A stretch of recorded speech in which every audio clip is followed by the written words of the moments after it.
توی خدشه مثال کی شوهرش نیسته و از چی خاطر مثال پیشنهاد میکردن که خیلی حرکت کنیم که خوب بگذرونیم که آدم در معقول شیم و ما را در وقت جواب دادن یگان مکافات کنن مثال پدرکه کنن یگان چی تیان نگاه که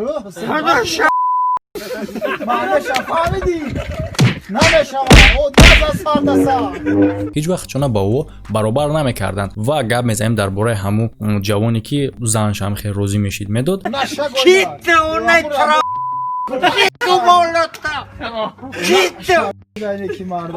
برای او یک شرف بود کار داشتن آبش بانیایی که زن و مرد همه کسا گروپ‌های طلب‌های یجا میرفتن. اما سلام علیکم برادر، خوش اومدین با کانال سیم شریپов و با شما هستم من محمد شریپов. برادر ویدیو میشود درباره کارهای غیر عادی که در وقت‌های قدیم رخ میداد، یعنی که اینترسنینگ فاکت‌ها از تاریخ. موضوع امروزی که دربارش گپ میزنیم این نام داره حق شقیه. حق شب یکم لایکی اولینه شب یکمی زن نه با شاه، یعنی که نه با شوهر خودش اما با دیگر آدم. یعنی که چی؟ باز باردار در این باره تماشا میکنیم میفهممشه و سلکایی که در کامنتری ویدیو ذکر پیش دیگه باردار شما میتونید که با این سلکه در اومده رجیستراسیون کنید و در برد جنگوار بازینگا رو سوم کار کنید. فراموش نمیکنید پروموکد استفاده میبریم برای بونوس به دست آوردن. هم سلکه هم پروموکد در کامنتری باردار ذکر پیش دیگه. حقوق شب یکم یعنی که این همه خیلی کاری بود که همه خیلی رسمی بود که باید بعد توی شب یکم زن میگذرون نه با شوهر خودش بلکه با دیگر مرد. Отец. این مردا کی میتونستن باشن؟ کن بچه خودمون دیگه تا نه این پیشوای همون پلیمنی میتونست باشه اگر که استخدام کننده یگان پلیمیا باشه. اگر مثال شف هم پلیمیا گرافو مثال چه گم همه خیلی آدمای ای طبقه بالایی که اویلای молодой ای همون зависимиян، یعنی که کاری هم زندگی هم چیزی هم وابستگی میکنه از همون آدم و این зависимостشون از هر گونه نرود هر خیلی بود. بعضی قبیله ها و بعضی نرود مخصوص چیزای ریلیگیوزنیشون قطعی میشید خیلی. بعضی آدما دا зависимости خرزیشون قطعی میشید. هر پلیمو بخچون مخصوص همه خیلی قانون داشتن که همه خیلی بود، همه خیلی رسم بوری باید همه خیلی شوا. مثلا آدمی که ایو зависимый ایو طبقه بالایی کارا باید هم میکرد. چقدر شما نکنه خالی. یعنی که میگفتن این کاری قدیمی همه خیلی ترادیسی اومدگی باید ما را ویران نکنیم. ولی برادر در زمان حاضر این کار خیلی چه گم دهشت آور به نظر میرسه. نو به نظر میرسه نه ریال نه دهشت آوره ای اونیزیتیلنی این خیلی کاری نمیشد. یعنی که کار رخ بوده ایمنه در روزی اول زندگی، یعنی که زندگی با همین کار سر شود. نکنه خالی. نه که در وقت قدیم در خیلی جا این کار نرمال نبود. حتی دخترها از جوانیشون از کودکیشون اوجه میدونستن که وقتی که او به شوهر میبرن شب یکمشون با شوهر جوان خودشون با شه نمیگذرونن، با یگان آدمی که در دوارتسو زندگی میکنه. یگان او سینی سال نگون میتونست که آدم پیر باشه که در یک دربار زندگی میکنه، باگاتیای ولاست داره کروچ. اولین بار لایک همین و همچون مادری کودک یا اینکه ماماش هم همین کار گذروندگی بودن، یعنی که چیزی نرمالی میتوف برای او. و حتی بسیار دخترها پریجواد میکردن که یک شب در روز او قطعا خیلی آدمی قدردان مثال میگذرونه توی خدشه مثال که شوهرش نیسته و از چی خاطر مثال پریجواد میکردن که خیلی حرکت کنیم که خوب بگذرونیم که آدم در معقول شیم و ما را در وقت جواب دادن یگان مکافات کنن مثال پدرکه کنن یگان چی تیان نگاه که معنیش فهمیدی نمیشم او دست سر دست بله بسیاری شما از مثال میتونین سوال بتین که اون مرد چه مرد او مثال بعد دیوسای بیناموسای چه خیلی کارا پرنیمت میکرد که زنی خودش شب یکم دست رازو دیگه مرد دبرول نمیته. برادر در این باره باید منتالیتی هم آدم رو فکر کنی. چه خیلی که گفتیم این کار اوجه آمدگی هم آدم تولد شدگی همین کار دیگه مثال برای او یگان چیز غیر عادی نمیتونه. مثال کاری که ما هر روز میکنیم یک کاری که دیگه خیلی میکنی این کار برای تو غیر عادی میتونه، برای که این کار необычный, то есть слово необычный, чизи ки ты намекарди, яке шидистай, чхеле барои то и вообще чизи незнакомый метова. А у одама да менталитети у ода и кор нормальный буд, барои ки момошон, модарошон ва дига ҳамсояшон ҳамаш ҳами хел рафтеста буд, мерафт. Барои ягон чизи ғайриёдӣ наметоф у ода. Пиздец. Мисол вақте ки одам кристианин таваллуд мешид, кристианин мемурд. Одаме ки дар дарбор таваллуд мешид, мисол у ғай чизои баландӣ буд, ҳамун хел аз инои баланд қатӣ мемурд. Бале охират чон чӣ мешава намешава ира бародарози шумо менависен, ира фақат зоти пок худаш ришад мекунад. Но во менталитет чон ҳам хел буд. Одамое ки аз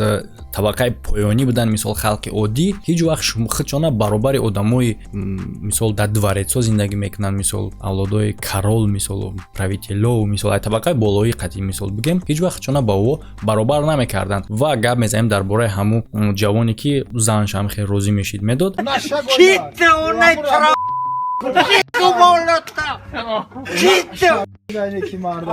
барои ӯ як шараф буди кор, яъне ки мақсад ҳаме хел хун шонда чизи чӣ хел бугум ғуломӣ, гӯшкунӣ, итоат кардан слишком дар чиво сахт буд ки то ҳами дараҷара во тайёр буданд, полностью бигем дар ихтиёри ҳамо додагӣ буданда худшона чӣ коре ки ба ё хоҳанд. Ва бале бародаро не то что шараф донистани ӯ ки занаш оводама мета, ва агар ки ӯ ба худаш тасаввур карда наметавонист ки яъне ки метарсид ҳамин ҳолате ки яке граф аз ҳамин ҳақ отказ кунад, яке нагира. Сказочный дол. метавонед тасаввур кунед ки дар чиво мазгишон набуд. яъне ки ин кор пазор мешид барои ин мард, ҳам барои занаш ва барои тамоми оилаи ӯ. яъне ки пазор мешид на оне ки мисол занаша дар рӯзи якум дига каса мета, оне ки граф агар отказ кунад аз ин кор. А дар вақтҳои демократӣ ин намуд расмо уже набуд. ин кора дар Гретсияи қадима ва дар Рими қадима намедонистанд, ба хотире ки дар ин территорияҳо хеле слишком чихел гумда зулми бад набуд нисбати халқ. любой солдат метавонист ки император шава ё ки ягон истиқоматкунандаи оддии шаҳр философ шава, мисол осон буд. А дар уҷа ӯ вақтода не, одамо дар табақаҳои худшон меистоданд. ҳеҷ вақт ай халқи оддӣ наметавонист ки корол шава, фақат семья ҳам хел мерафт, семья ба семья, оддӣ тамом государствора идора мекарда ки фақат членои худшон мерафт. мисол ти пата ҳам хел оддӣ таваллуд шидагӣ, значит ки ту родат оддӣ ай там хел бояд рави. а вақтое ки ӯ занош намедонад ҳаме хел менталитет буд. ана ки дар асрҳои миёна бародаро одамои халқи оддӣ, крестиянои оддӣ ягон ҳуқуқи шахсӣ болотар надоштанд. во ба мисли дар қатори сагу пишаку гову ҳамо буданд. вор ҳаме қадар ҳақ доштанд, ҳаме хел приниматшон мекарданд. Мне хочется плакать. аз нашоти кишварҳои европоӣ савол ба миён ки кай ин ҳаққи шаби якум мисол пайдо шудагӣ, бале бародаро интерес намешавад, не ки дар ӯ тарафҳо ҳам пайдо шудагӣ. фақат гап дар сари ҷое ки конкретни вақтша гуфта намешавад ки дар кадом сол, барое ки дар разница ошибка қатӣ метавонад даже ки 100 сол ҳам боша, но фактае ки буд. а то что кай тамом шудагӣ примерно дар асрҳои 17. а дар вақтҳои охир бародаро то чанде ки мисол замона пешрафтан мегира, бисёри манъ кардани ҳамин кора, пешгирии ҳамин кор зависид мекунад аз худи одамо. мисол одамое ки боле умнитар буданд, боле баақлтар буданд, худшон аз ин то есть ки ҳамин кора практиковать карданша пазор ҳисоб мекарданд, на оне ки мисол одамои болои ин кор отказ кунанд. ва то чанде ки замона пешрафтан мегира, мисол қонунои нормал нишидан мегира, вақте ки жалоб мекунад чӣ мекунад, ба тарафи уже закон тарафи ё мешава. Так держать. бародаро фаромӯш намекунем ки дар канали мо конкурс гузаштааст. ай бародаро ки дар ин конкурс 86 та призай, ҷои якум як хонагах, баъдан 2 та сечка, 2 та Opel, 1 та Nexia, 50 дона телефони Samsung ва 30 дона телевизори плоский. чӣ хел шумо дар ин конкурс метавонед иштирок кунед бародаро? дар конкурс обши 3800 билетай, билето айним кам мондагиай, як билет 700 рубл нарх дора. номерои картае ки дар рӯи экран дестен метавонед ки суми билето нагузаронед ва чекша қайтному фамилияву номерои телефонтон дар ҳамин WhatsApp роӣ кунед. аз ӯ тараф билета дар шумо метан. касе ки билети зиёд мегира Samsung Galaxy S20 Ultra ё ин ки 100 000 рубл, яъне ки суми ӯ туҳфа карда мешавад. худи пайдоиши ҳамин намуд практика чӣ хел пайдо шудае? аввали саршавишаш ҳамун вақтҳои сар мешавад ки вақте ки одамо племия қати зиндагӣ мекарданд, мисол аддини давлат аддини чабуд мисли ҳозира ҷое ҳастае ки индесҳо зиндагӣ мекунанд, ҳама хел племия буд ва зан дар уҷа ҳисобида намешид. ай конкретни одам зани ҳамун племия ҳисобида мешид.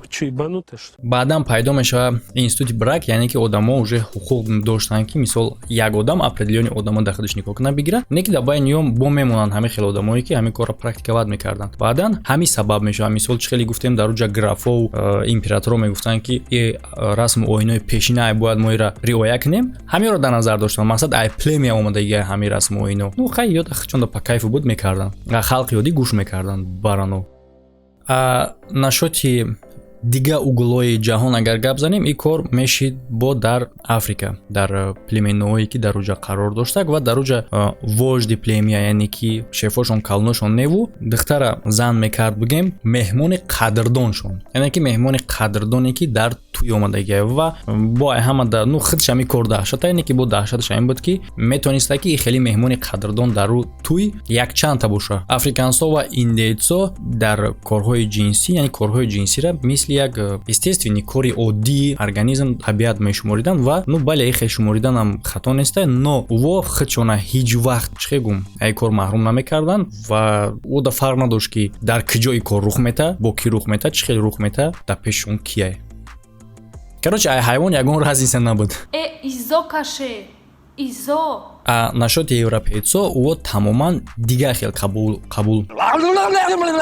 Нашоти европейцо бародаро ӯ тамоман дигар хели кора қабул мекардан. Церкви католикӣ ҳама вақт советовад мекард, яъне ки чӣ мешавад? Церкви католикӣ ҳама вақт тавсия медод одамода ки худдорӣ кунанд ин кор. Мисол агар бутонанд ба возможност худдорӣ кунанд, агар тамоман не совсем не, ну хай фаҳмидӣ. Священнико мисол мисли монахори метавонистанд ки определённый промежуток времени да мисол накунанд ҳамин кора умуман, а одамои оддӣ, халқи оддӣ ира як ҳамчун кори зарур, но ҳаракати гуноҳмеовардагӣ меҳисобиданд. То есть ки ҳам зарур ай ҳам гуноҳ ай. Короче тасаввур кунем бародаро ки метавонад ки дар як хел вақт дар ҳар намуди племя, дар ҳар гӯшаи ҷаҳон, дар ҳар хел народ ҳар гуна расму оину, ҳар гуна чихегум рафтори худшон дар определёни кор астай. Дар ҳамин вақте ки мисол Африка охе рафтор мекард, дига племяҳо охе рафтор мекард, европейцо охе рафтор мекарданд, православо тамоман дига хел, яъне ки ё ҳатто доштанд обши баниҳое ки зану мард ҳама каса группавои талпавои якҷоя мерафтанд, баня мекарданд. Мегзарем бародаро дар территория, яъне ки русо чикор мекарданд. Мисол одамое ки ай табақаҳои камтар болотар буданд, одамои поёнида ки яъне ки мисол даво власт доштанд, гапшон мегзаштак, сажител мегирифтанд. Мисол сажител яъне ки қатшон зиндагӣ мекунанд дар хонашон ва хелша фаҳмидин. Хеле видео бародаро, агар видео хеле чизои интересни ай таърих шумода интересни боша, интересни ай таърих интерес. Короче бародаро хеле темаи интересни боша, агар видеоро дастгирӣ кунен, дар комментария фикротона бинависен. Ҳамада хайр.